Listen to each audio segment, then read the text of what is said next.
Assalamualaikum warahmatullahi wabarakatuh. Muslimin, muslimat, rahimakumullah. Judul kultum pada pagi hari ini yaitu 4 ilmuwan masuk Islam karena riset ilmiah yang mereka lakukan. Ini bukti dari kebenaran Al-Quran. Beberapa ilmuwan memeluk Islam gara-gara penelitian ilmiah yang mereka lakukan.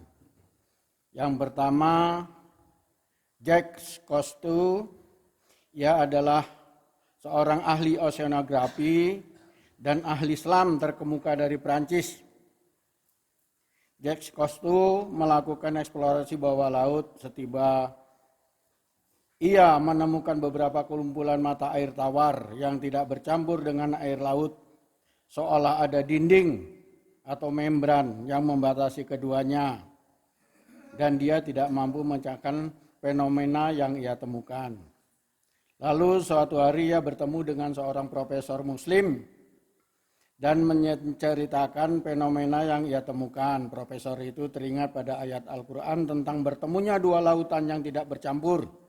Pada surat Ar-Rahman ayat 19-20, A'udzubillahi minasyaitonirrajim. Marajal bahraini yaltaqiyan bainahuma barzakhun la yabghiyan. Yang artinya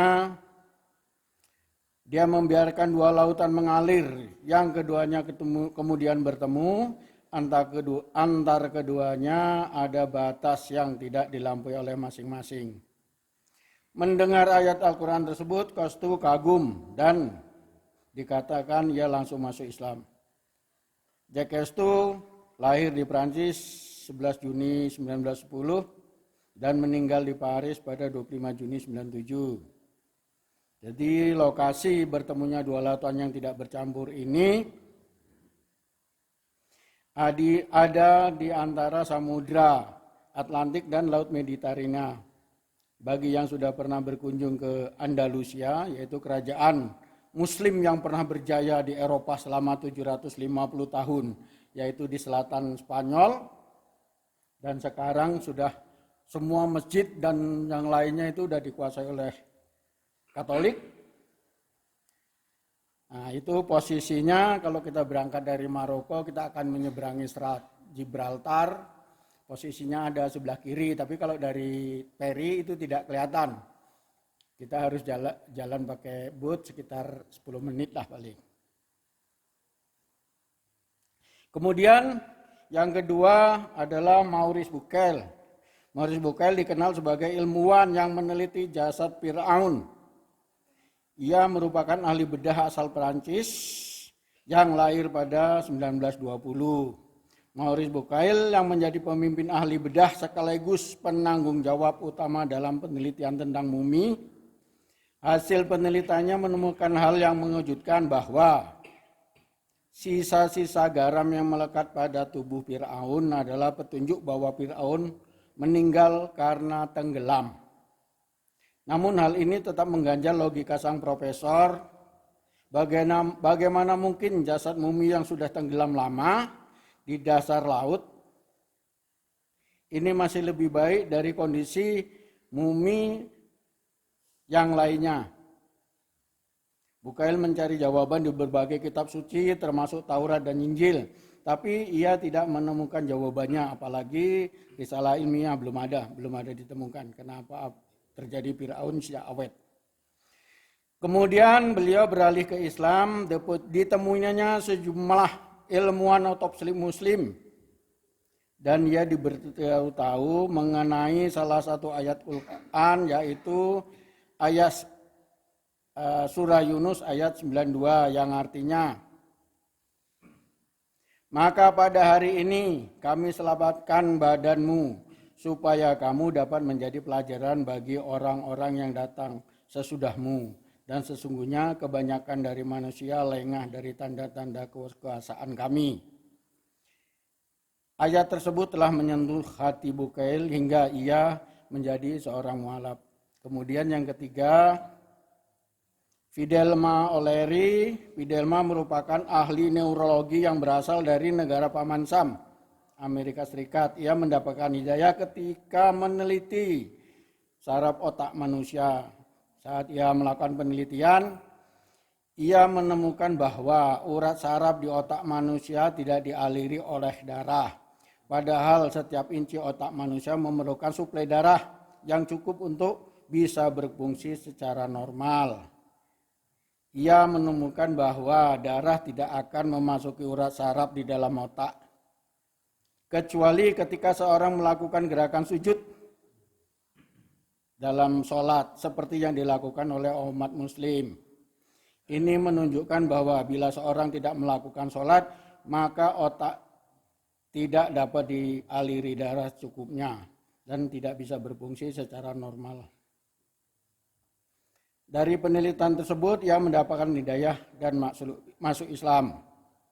Dalam penelitian lain, kalau seorang anak misalnya tidak pernah diajak sholat, tidak pernah diajak sujud, saraf yang diteliti tersebut tidak dialiri oleh darah, efeknya anak tersebut lebih sulit untuk diajarkan masalah adab.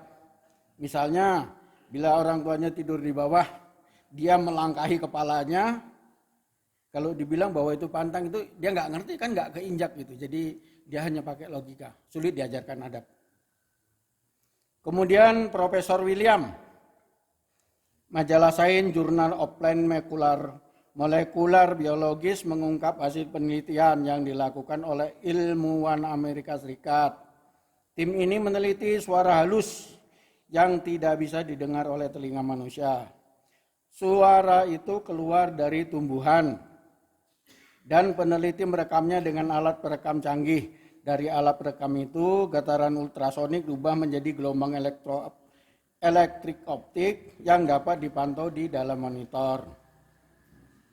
Para ilmuwan ini kabarnya membawa hasil penemuan mereka ke hadapan tim peneliti Inggris, di mana salah seorang adalah peneliti Muslim. Mengejutkan, getaran halus ultrasonik yang ditransfer dari alat perekam menggambarkan garis-garis yang membentuk lafaz Allah.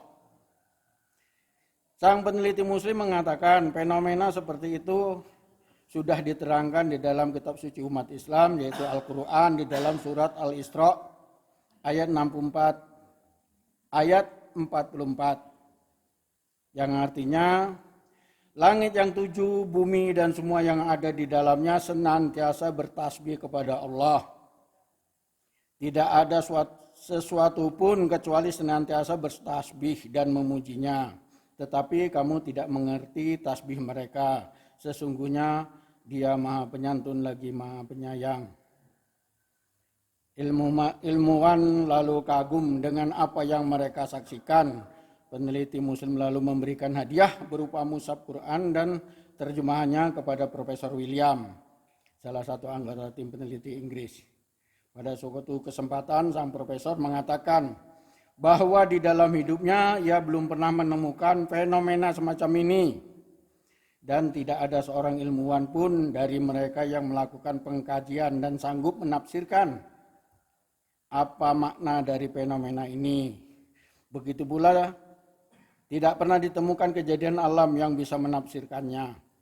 Akan tetapi satu-satunya tafsir yang bisa kita temukan adalah di dalam Al-Quran. Hal ini tidak memberikan pilihan lain buatku selain mengucapkan syahadah, ungkap William. Demikianlah kultum pada pagi hari ini. Karena ini mungkin kultum Ramadan terakhir untuk saya, mohon maaf yang besar-besarnya karena di bulan hari baik ini kepada bapak-bapak dan ibu-ibu semuanya, bila ada salah langkah ucap yang saya lakukan, saya mohon maaf, dan saya juga sudah memaafkan bapak-bapak dan ibu-ibu semuanya. Wabillahi taufiq wal hidayah. Assalamualaikum warahmatullahi wabarakatuh.